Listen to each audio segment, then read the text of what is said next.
Hello friends, and welcome back to My Crafty Space. My name is Crystal Idunyate, and today we are going to be finishing up day 31 in my 2021 October daily album.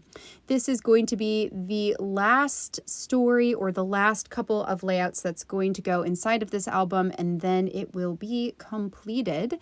The story I am telling today, or the part of Halloween that I'm telling today, is a celebration spread about the Pokemon costumes that we wore last year. Isabella wanted to be a Pokemon trainer for Halloween, so we got her the trainer costume, and then Aaron, my husband, and I both got these onesie costumes where we were Eevee evolutions. So I was Esperion and he was a different one that's black with yellow on it. And we just had a lot of fun with it. So I took a picture of Izzy's costume items on a flat lay. So I laid them down on a white foam core board, took pictures of all of the items, and then I printed that off as a full page photo. So it just kind of shows, here's her costume.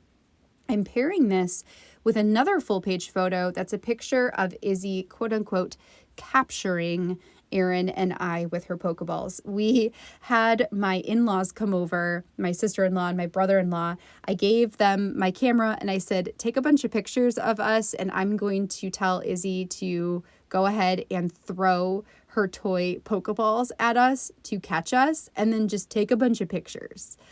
So that's what they did, and I printed off a series of those pictures because they were very funny, and let me tell you that being hit by a plastic ball kind of hurts.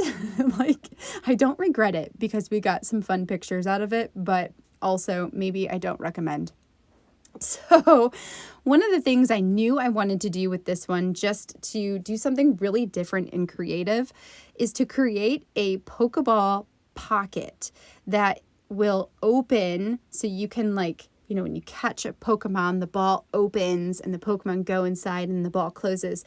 So I wanted to create this interactive element that the Pokeball could open and you could take out the journaling and the photos and then it could close back up again. So I printed off the journaling there on some red or a red circle background. There's journaling underneath. And then I found just a free graphic that said Pokemon, gotta catch 'em all, to add as my title for my journaling. Then I also found a free PNG of a Pokeball that I threw into my Silhouette program and turned into this cut file that you see here before you. I wanted to fill the top portion with the red because the Pokeballs, or the one that I am doing, the regular original Pokeball, is red on the top and white on the bottom. So I went through my stash of papers. I really didn't have any reds that I liked. So I went back to my computer and just printed another circle of the same color I used for the journaling, and then split that in half and used that as the red to back the cut file here that you can see. So that's why you saw me pull out a bunch of papers and then decide, nope, don't want to do any of those. And then I ran to my printer, printed this off, and now here we are. To back this cut file, I am using my Tombow Mono liquid adhesive glue to add the file on top of the color that I want to back it with, and then I'm trimming around the outside using my Cutter Bee scissors, trying to get just a little bit underneath where the actual cut file is so that it doesn't peek out from behind. Once I have the red on there, the white part is super easy because I can just add adhesive to the entire cut file, stick the whole thing down, and then I just have to cut a circle around the outside of the ball itself.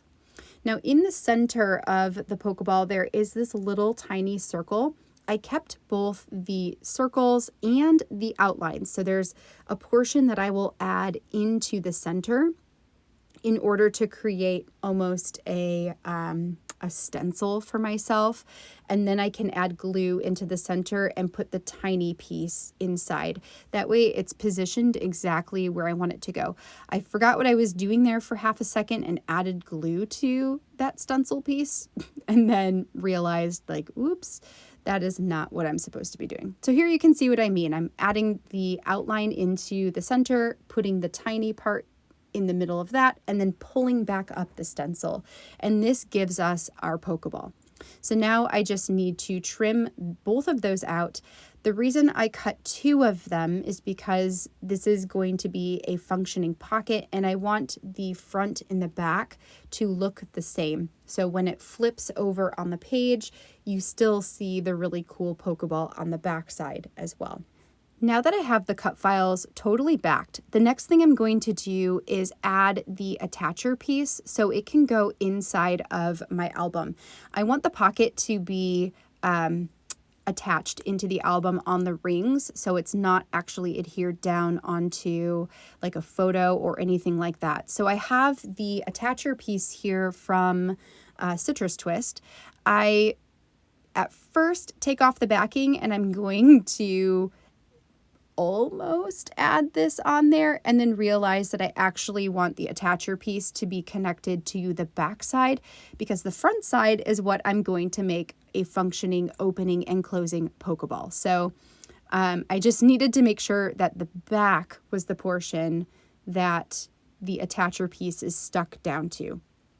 So once I have my Pokeball exactly where I want it to go, I stick it down onto the backing. And now I just need to make sure that I'm keeping one of the holes for the top and one of the holes for the bottom. And then I can clip off all of the remaining portion of the attacher. So I just need the 2 holes, and then I need to make sure I'm getting rid of any of the extra adhesive portion of that strip. So now this can go inside of the album. It's ready to go. For the front side of this, I need to take the cut file and I'm going to cut it in half. So I'm going to cut around where the red touches so that only the red portion opens and closes. The white bottom portion and the white circle in the middle are going to stay stationary. Once I have the Pokeball totally cut out and the middle portion done here, next what I'm going to do is adhere the white bottom portion to the back side. I am going to turn it around back and forth just to make sure that I have it positioned where I want it to go. Because I cut the cut file itself in half, there were some portions that were no longer adhered because the top portion is more adhered. So I added a little bit more glue to make sure that everything stays down nicely. Then I'm taking that super thin score tape, which is 1/8 of an inch in width, and I'm adding just a tiny itty bitty bit to the bottom of the half circle and then the edges of the half circle, and I'm going to stick those together. The reason I'm not adding adhesive around the entire bottom is because I'm actually going to stitch around the circle. I like to stitch my pockets closed for a couple of reasons. One is because it has a stronger hold over time, but also because there's not a ton of adhesive, when I stick things down into the pocket, it won't stick to any of the edges of the adhesive itself. So for the red portion that's going to be interactive, I went ahead and added some stitching around the outside of the circle. Then I'm taking the full Pokeball and I'm stitching a circle around the entire thing, including the white portion of the top there. So that would be the back side of the other Pokeball. I did that because when you turn this over, I want the stitching to go all the way around the circle, which I just showed you there. In addition to being all around the circle on the front side as well.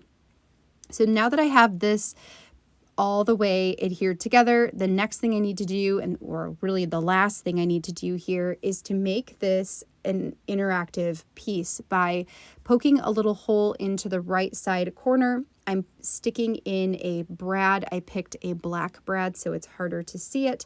And then now that part of the Pokeball is going to open up and reveal whatever is in the pocket, and then it can close back down again.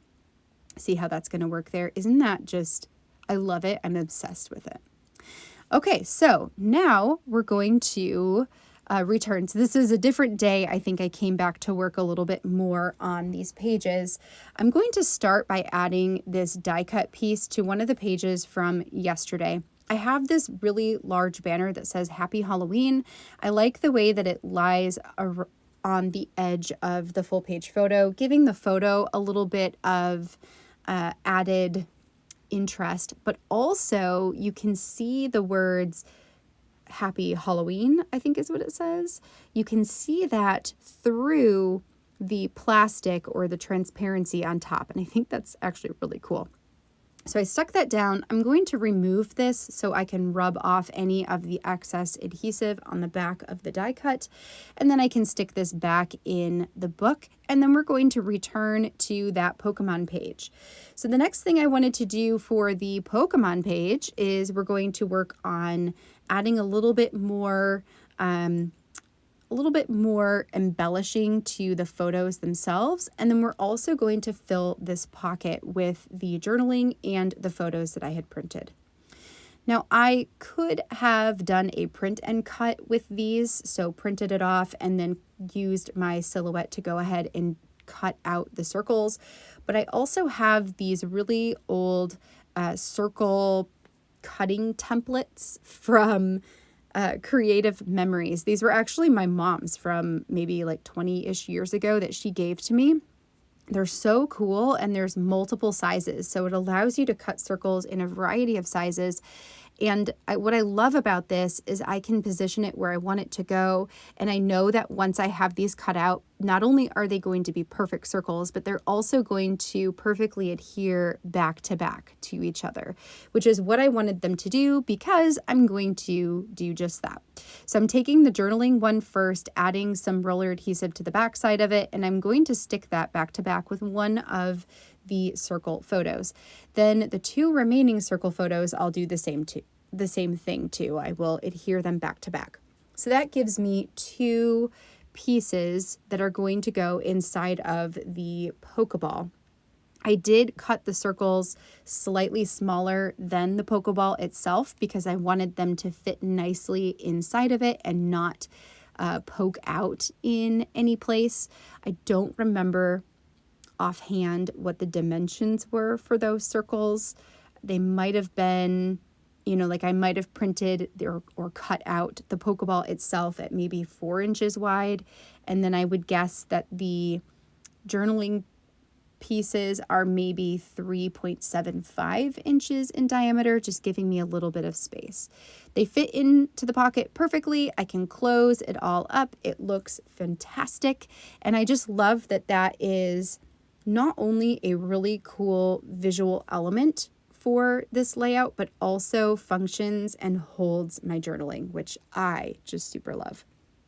So now I am going to start pulling out some embellishments that we can use on the photo of Izzy throwing the ball at me. I'm pretty sure this photo captures her actually hitting me with it. If you look really closely, you might see the ball like bouncing off of my body. It was just a really fun little photo shoot there, and she had a blast with our full permission to throw these large plastic balls at us. So, fun times.